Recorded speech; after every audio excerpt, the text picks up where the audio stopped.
Heron's formula लिखिए फटाफट। ठीक है, हेरॉन्स फॉर्मूला बहुत ही इजी एंड इंपॉर्टेंट टॉपिक है, जो कि आपको कहीं ना कहीं आगे आने वाले स्टैंडर्ड्स में भी आपको नजर आता है हल्का हल्का। बट अगर आप सीख लोगे तो आपसे एरिया ऑफ ट्रायंगल निकालने का आपका जो नजरिया है वो बिल्कुल चेंज हो जाएगा। ठीक है, पहले आप आराम से उतारो, फिर मैं आपको समझाता हूँ कि कैसे यूज करते हैं। चलो, अच्छा, अब हेरॉन्स फॉर्मूला होता क्या है और कैसे यूज करते हैं और ये क्या चीज में हेल्प करता है। ठीक है, चलो, तो मैंने क्या किया, एक ट्रायंगल लिया,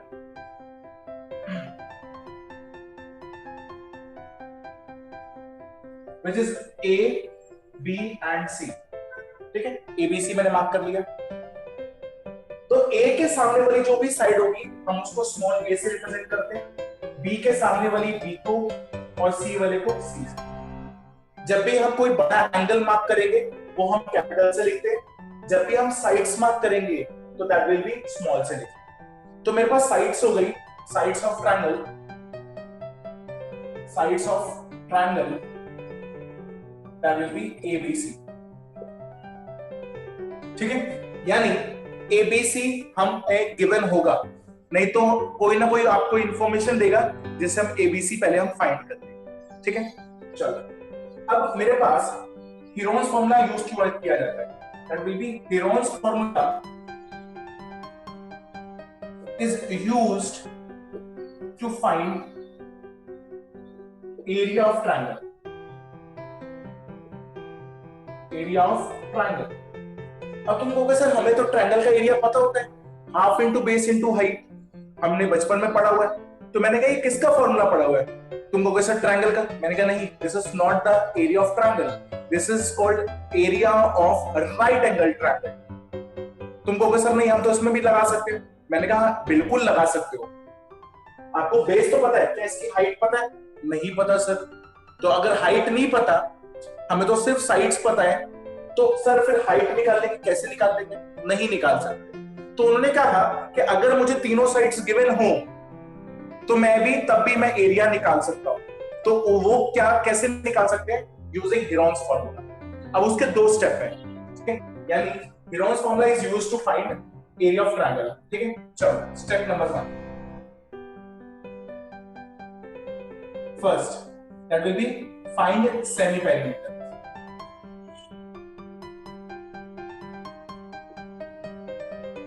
अच्छा, नाम से क्लियर है, सेमी, सेमी मतलब हाफ, आधा। पेरीमीटर क्या होता है? Sum of all sides. तो यहां पर सेमी पेरीमीटर को हम ऐसे रिप्रेजेंट करेंगे, which is a plus b plus c upon में 2। क्योंकि पेरीमीटर का मतलब क्या होता है? सम ऑफ ऑल साइड्स, और सेमी का मतलब हाफ, तो a plus b plus c by, पहला स्टेप आपका ये होगा। b, step number 2, area of triangle.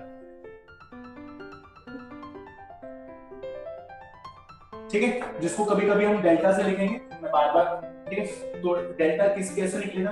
Under root of S, S minus A, S minus B और एस माइनस सी। पहले आप लिख लीजिए, मैं पूरा एक्सप्लेन करता हूं आपको। ठीक है, तो दो ही स्टेप है आपको यूज करके एरिया ऑफ ट्रायंगल निकालना है। ठीक है, हम ट्राई करते हैं।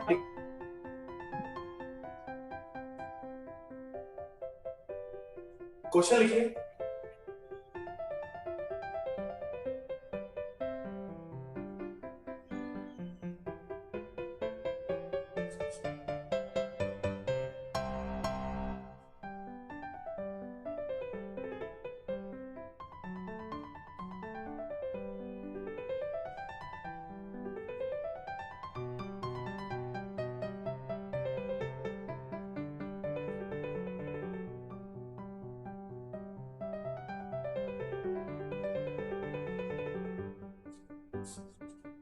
क्वेश्चन कर रहा हूं आपको, पहले दो तीन, फिर आप कर लो।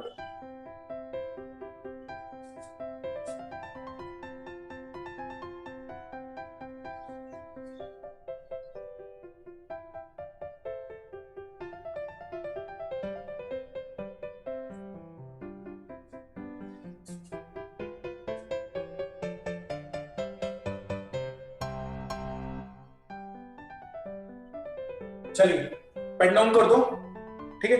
अब बस मुझे सुनो, उसने तीनों sides they the 13, 14 and 15 centimetre. तो मैंने लेट कर लिया कि मेरे पास गिवन है a is equal to 13, b is equal to में 14 और c is equal to 15 centimetre.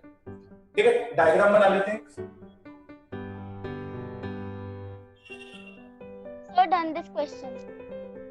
बहुत बढ़िया, अभी बोलना नहीं आंसर आपको, ठीक है। 13 सेंटीमीटर, या फिर ऐसे कर लेते हैं,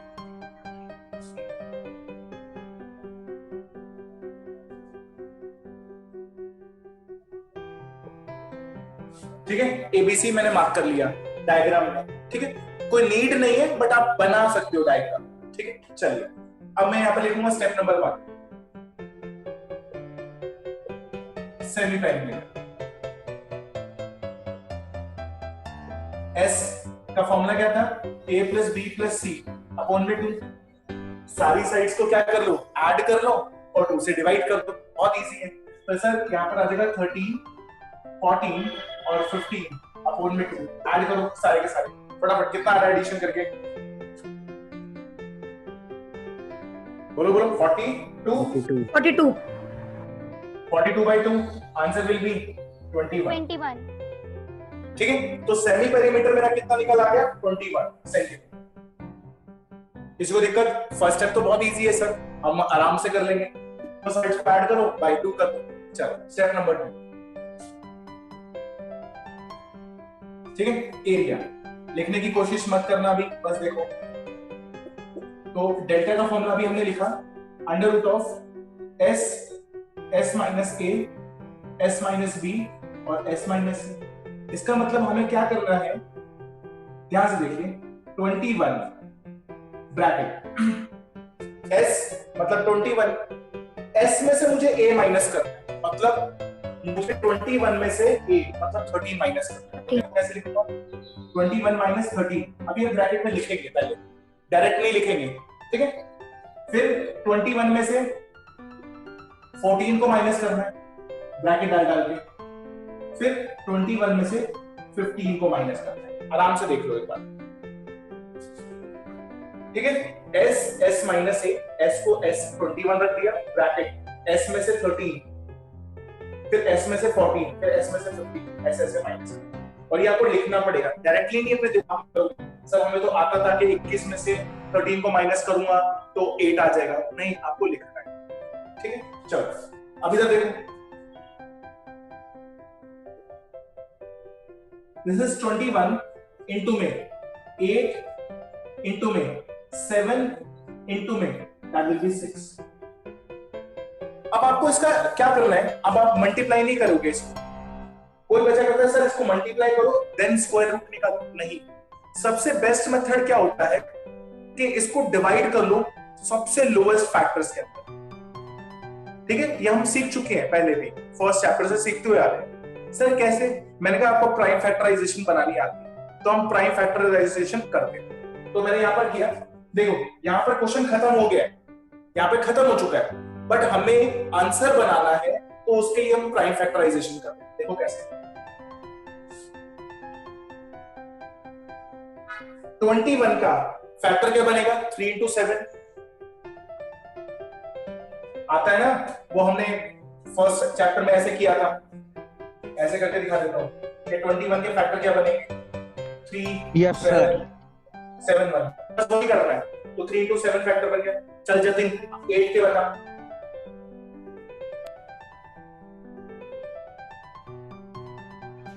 सर मैं करके दिखा देता हूं। 2 से डिवाइड करूंगा पहले तो आएगा 4, फिर 2 से करूंगा 2, फिर 2 से करूंगा 1, तो इसका आंसर आएगा 2 2 एंड 2। ये इसकी प्राइम फैक्टराइजेशन हो गई, ठीक है ना। सबसे लोएस्ट में ब्रेक करते जाएंगे। चलो 7 का तो कोई होता नहीं, तो 7 को तो 7 लिख लेते हैं। 6 का क्या होगा, बोलो, 3 into 2 2 and 3 into 2 3 to 2 या 2 into 3, ठीक है। अच्छा ये तो मैंने सर आप प्राइम फैक्टराइजेशन कर ली। अब क्या करूं, अब आप करोगे कि जिन जिन के फैक्टर बन रहे हैं, जिन जिन के फैक्टर बने हैं उनको क्लब करो, दो दो को। देखो 3 का पेयर किसके साथ बन गया, इस 3 के साथ पेयर बन गया, 7 का पेयर 7 के साथ, इस 2 का पेयर 2 के साथ और इस 2 का पेयर 2 के साथ। तो आपको सभी को याद होगा जब पेयर बनता था तो हम बाहर निकाल लेते थे। तो देखो 2 बाहर आ गया, ये वाला पेयर, ये वाला 2 एक और बाहर आ रहा है, 3 बाहर आ रहा है, 7 बाहर आ रहा है, अंदर कुछ नहीं बचा। अगर अंदर कुछ नहीं बचा तो अंदर हटा देते हैं, तो आंसर कितना है? 6 को मल्टीप्लाई करो 84 सेंटीमीटर स्क्वायर, क्योंकि जो भी एरिया होता है और एरिया की यूनिट क्या होती है? स्क्वायर, इसलिए सेंटीमीटर स्क्वायर। मल्टीप्लाई करके 2 into 2 4, 4 into 3 12, 12 into 7 84। ये तो आप आराम से कर लोगे। तो आपको क्या करना है, जब आप माइनस कर लोगे तो आपको मल्टीप्लाई नहीं करना है, आप क्या करोगे? Prime factorisation. प्राइम फैक्टराइजेशन करने के बाद आपको क्लबिंग करनी है, दो दो के क्लब करते जाओ और बाहर निकालते जाओ। ठीक है, चलो उतारो। सर साक्षी को कर लो। सर ओके बेटा, बेटा सर अगर किसी नंबर का सर ग्रुप नहीं होगा तो फिर सर उसे अंडर रूट रखेंगे। हाँ, वो अंडर रूट में रह जाएगा। अभी कराता हूँ वो भी क्वेश्चन, वो अंडर रूट में ही रह जाएगा। ठीक है,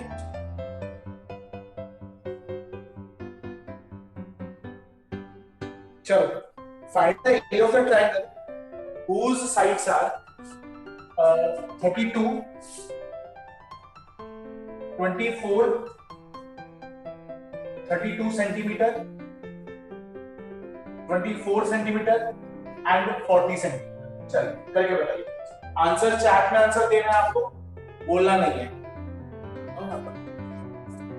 ए मेरे पास हो गया 32, बी मेरे पास हो गया 24 और सी हो गया।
चलिए तो देखते हैं एक बार। मुझे एबीसी ऑलमोस्ट सभी ने कर लिया होगा, मुझे पता है।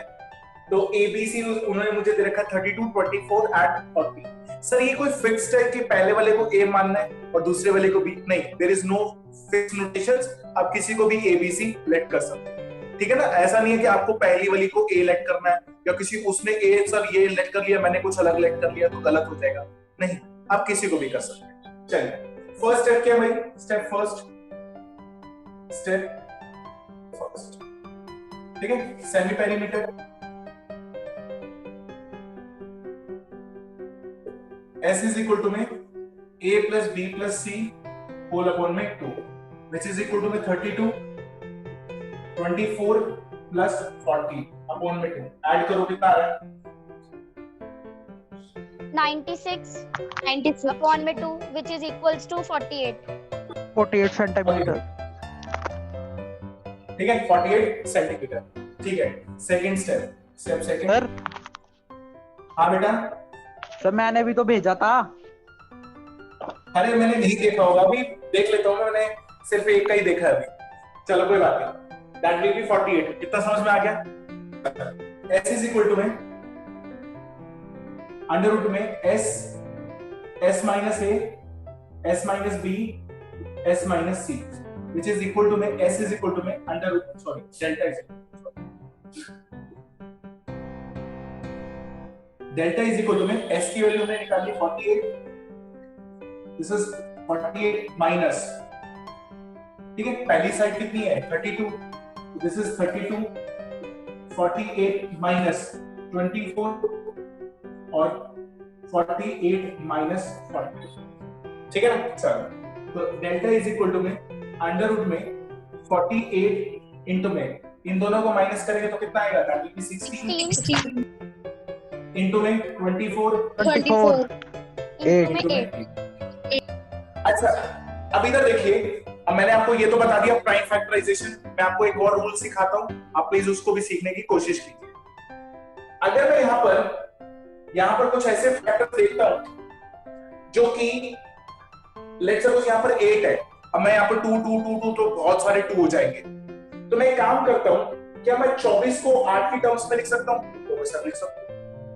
मैंने कहा 16 को 8 की टर्म्स में लिख सकता हूं, तो हम एक ऐसा फैक्टर चुन लेते हैं जो कि सब में कॉमन आ रहा है, तो मैं कॉमन फैक्टर में ब्रेक कर सकता हूं, क्योंकि मुझे तो सिर्फ क्या करने हैं, क्लबिंग करनी है, क्लबिंग करके मैं बाहर निकाल सकता हूं। तो prime factorization is the best method, but अगर आपको क्लबिंग करनी आ जाए तो वो तो सबसे बेस्ट है। देखो कैसे, मैं 48 को ब्रेक कर रहा हूं, देखो कैसे 48 को मैंने ब्रेक कर दिया 6 इंटू में 8, ठीक है ना, 6 इंटू में 8, कोई दिक्कत सर, नहीं दिक्कत। 16 को ब्रेक कर देता हूं 8 इंटू में 8, अच्छा 24 को ब्रेक कर देता हूं 16 को 8 into 8 कैसे होगा? सर 8 8 into इंटू 2 में होगा। 8 इंटू 4 होगा ना। 8 इंटू में सॉरी 2 इंटू में 8, सॉरी 2 इंटू में 8, 3 इंटू में 8 और लास्ट कितना है 8। तो क्लबिंग करके देखते हैं किस किस की क्लबिंग हो रही है। इस 8 की क्लबिंग हो गई, अच्छा इस 8 की क्लबिंग हो गई, ठीक है। चलो देखते हैं फिर, तो डेल्टा क्या बन जाएगा, 2 8 बाहर आ गए, ब्रैकेट में ये तो 6 है और ये भी 2 इंटू में, ये क्या बन जाएगा 6, ठीक है ना। मैं एक स्टेप में भी कर सकता हूं, मुझे पता है कि मैं एक स्टेप में आपको बता सकता था, बट मैं क्या चाहता हूं कि आपको ये भी समझ में आ जाए कि अगर मेरे पास कभी बहुत बड़े बड़े फैक्टर्स हो जिनका प्राइम फैक्टराइजेशन बहुत लेंथी बन रहा है, तो आप एक सोचिए कॉमन फैक्टर क्या आ रहा हो, तो वो कॉमन फैक्टर में ब्रेक करके आपको 1 या 2 स्टेप तो फालतू करने पड़ेंगे, पर वो आपकी प्रैक्टिस को इतना इंक्रीज कर देगा कि वो प्राइम फैक्टर हमें इतने सारे नहीं लिखने पड़ेंगे, ठीक है ना। चलो फिर से 6 का फैक्टर बन गया, तो दिस इज 8 इंटू में 6, ये वाला 6 तो था ही पहले से, तो 2 इंटू 3 बचा हुआ था तो वो 6 बन गया, ठीक है। चलो मल्टीप्लाई करके बताओ कितना आ रहा है, 384 सेंटीमीटर स्क्वायर। ठीक है। चलो ऑलमोस्ट आप सभी का सही होगा, जिनका थोड़ी सी प्रॉब्लम है फटाफट बताइए। चलो अब कर दूं थोड़ा सा, हर्ष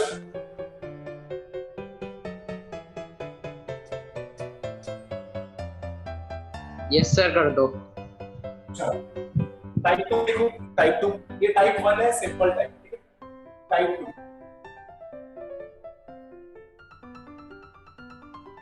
चलिए क्वेश्चन लिखिए।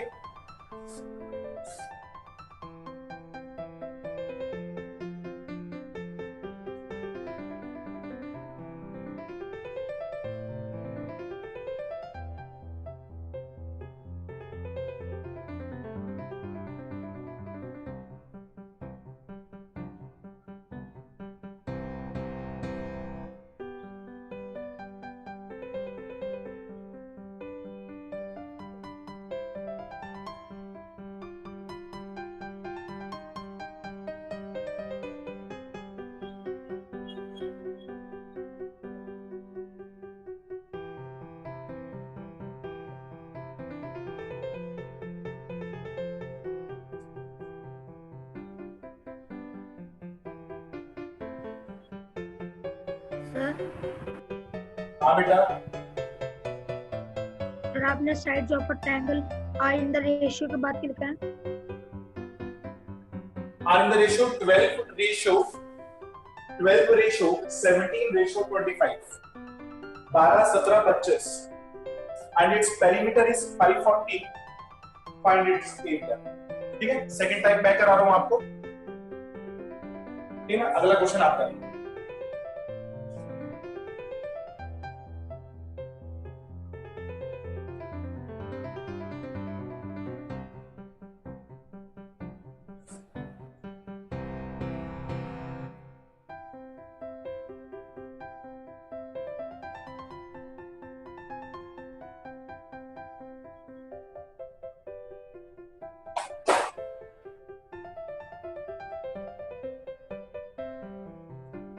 चलो पेन डाउन कर दो। सर अभी तो आपने हमें सिखाया कि एरिया निकालने के लिए साइड्स चाहिए, और या तो साइड्स की दे रखी, तो मैंने आपको बोला था अगर साइड्स ना दे रखी हो तो कोई ना कोई इंफॉर्मेशन दे रखी होगी साइड्स निकालने के लिए। तो मैंने लेट कर लिया, या बचपन में बहुत सारे क्वेश्चन करते थे ऐसे, तो मैंने क्या कर दिया, let the sides will be, A को मान लिया क्योंकि रेशियो थी 12, तो वो मान सकते हैं हम 12x, बी को कितना मान लिया 17x, और सी को मान लिया 25। ठीक है ना, एक्स एक्स हम लेट कर लेते हैं। तो सर साइड्स निकालने के लिए कुछ दिया, मैंने कहा बिल्कुल दिया हुआ, देखो पेरीमीटर दिया हुआ। पेरीमीटर, पेरीमीटर क्या होता है कौन मुझे बताएगा? Sum of all the sides. Sum of all the sides. Sum of all sides. By 2 तो ना करूंगा, नीचे 2 से डिवाइड तो नहीं करना ना? नहीं सर। No, sir. पेरीमीटर कितना है? पेरीमीटर 540। 540.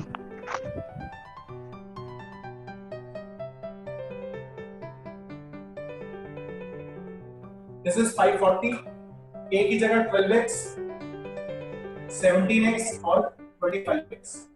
दिस इज 540, ऐड करेंगे तो कितना आएगा? 54x। x निकाल लो। 10. 10. ठीक है ना, 10। तो सर ये तो x आ गया, तो मैंने कहा देखो x आ गया तो साइड्स आ गई, तो अब इसको पुट कर देते हैं ऊपर।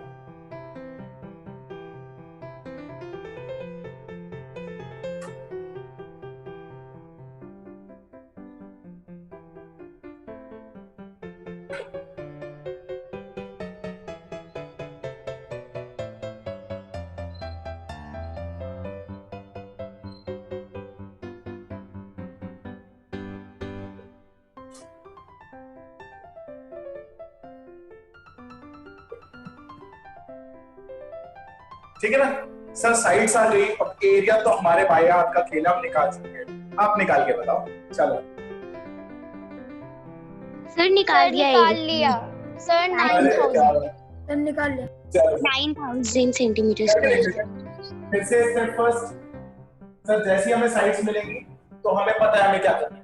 अभी आप देख लो, जिन्होंने नहीं लिखा भी वो देख लो। Step first, semi perimeter. ठीक है, this is s is equal to a plus b plus c by, which is equal to 120 plus 170 plus 2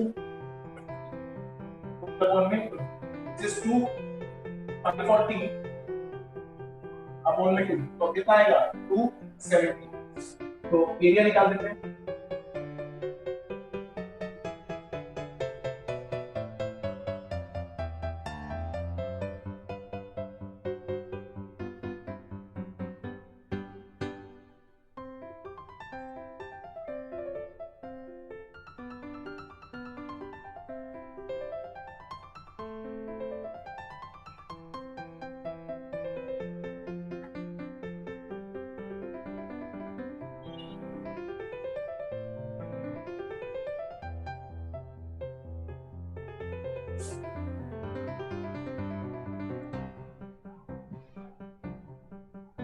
into 150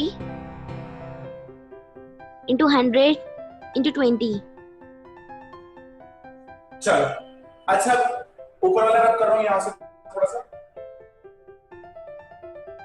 अब सभी को पता है इसमें कॉमन फैक्टर क्या है, 10 10 10 10 कॉमन फैक्टर है, और इसको भी ब्रेक कर लेते हैं। देखो कैसे। तो मैं डेल्टा को क्या लिख सकता हूं, ध्यान से देखना, 3 into में 3 into में 3 into में 10।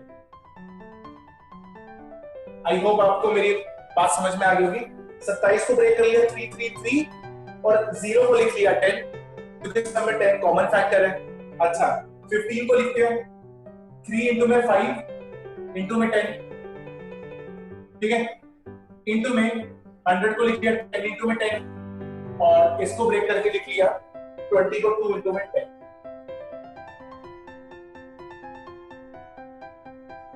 चलो पेयर बना, 10 का पेयर इसके साथ बन गया, एक इसके साथ बन गया, तो 2 पेयर बाहर निकल आते हैं।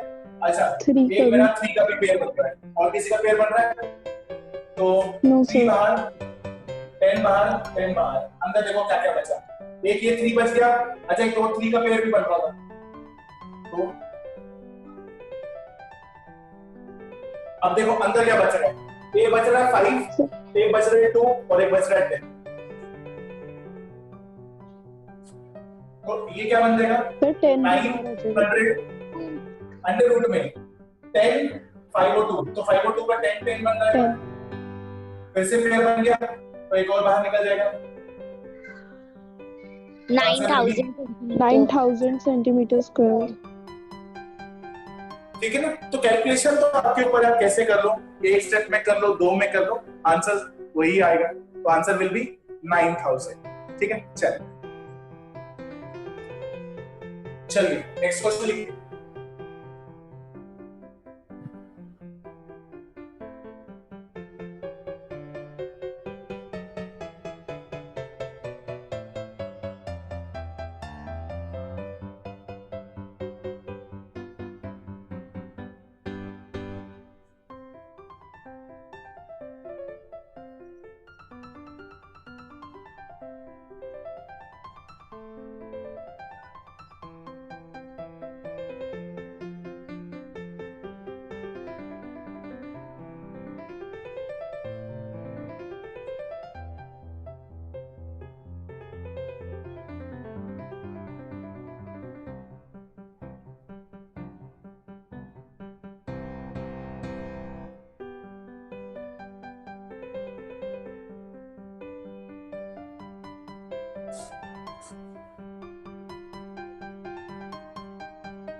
सर ये वाला क्वेश्चन हम खुद कर ले? बिल्कुल आपको ही करना है बेटा, आपको खुद ही करना है।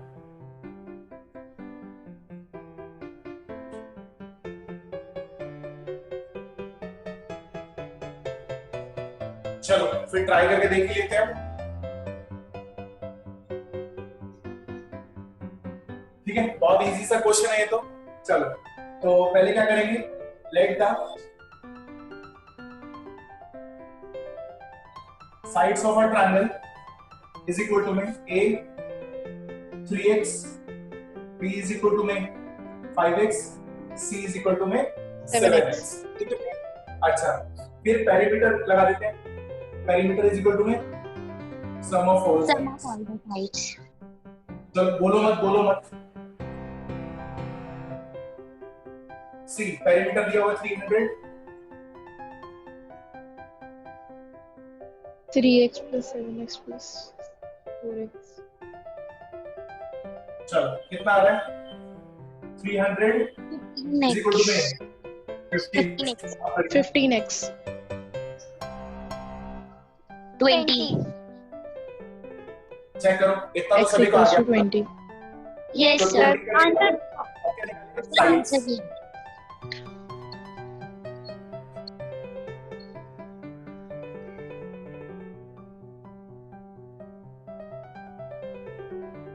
$60, 100 और 140। 140। चलो 140 सेंटीमीटर। सर जैसे हमारा एबीसी आ गया, अब हमें उसके आगे आता है। चलो तो first step semi perimeter.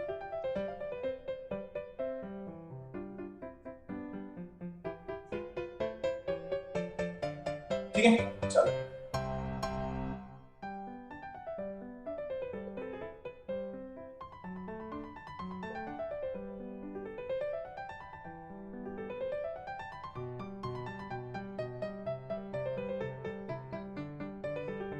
Sir हाँ बेटा, सर जो हम साइड्स निकालते हैं तो सर उनका पेरीमीटर तो वही होता है जो गिवन है क्वेश्चन में, तो हम उन्हें कैलकुलेट ना करके वही पेरीमीटर लगा देते हैं और उसे डिवाइड कर देते हैं 2 से। वो भी ठीक है, कर सकते हो, बिल्कुल परफेक्ट बोल रहे हो।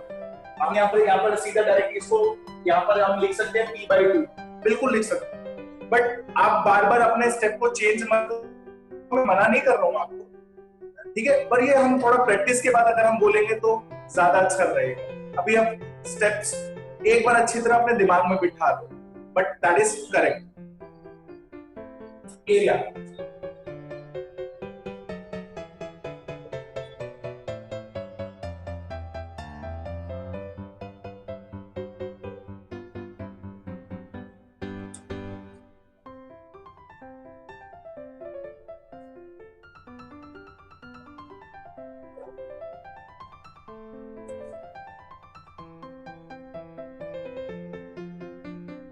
ठीक है, एस हमने निकाल लिया, that will B S 150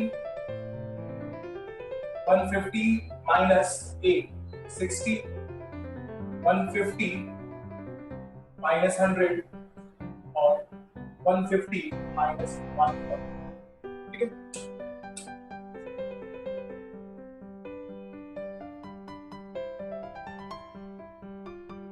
ninety into में 50 इंटू में 10। चलो कॉमन फैक्टर क्या है सब में? 10 Sir, 10. 10 10 and बहुत 3. बढ़िया। हाँ 10 और 3 is also a common factor, but अभी पहले हम थोड़ा थोड़ा ब्रेक करके लिखते हैं। 15 को लिख लेते हैं 3 15 into 10. 10, इसको लिख लेते हैं 3 3 10, ठीक है। इसको लिख लेते हैं 5 into में 10 और 10, ठीक है ना। ज्यादातर हम 10 को, अब हमें 10 10 दिख रहा था तो मैंने इसको ये नहीं लिखा, 150 के प्राइम फैक्टर नहीं बनाए, तो 3 into 5 करके बस 10 लिख दिया साहब। चलो पेयर बनाओ, ठीक है। अच्छा ये 3 का भी पेयर बन गया और ये 5 का भी 5। पेयर, ठीक है। ये अकेला रह गया। चलो तो डेल्टा 5 का पेयर है, 10 का पेयर है, 10 का पेयर, ये क्या रह गया अंडर रूट में, इसको तो बाहर ला नहीं सकते क्योंकि अकेला है, इनको मल्टीप्लाई कर दो, कितना रहा है 1500 अंडर रूट 3।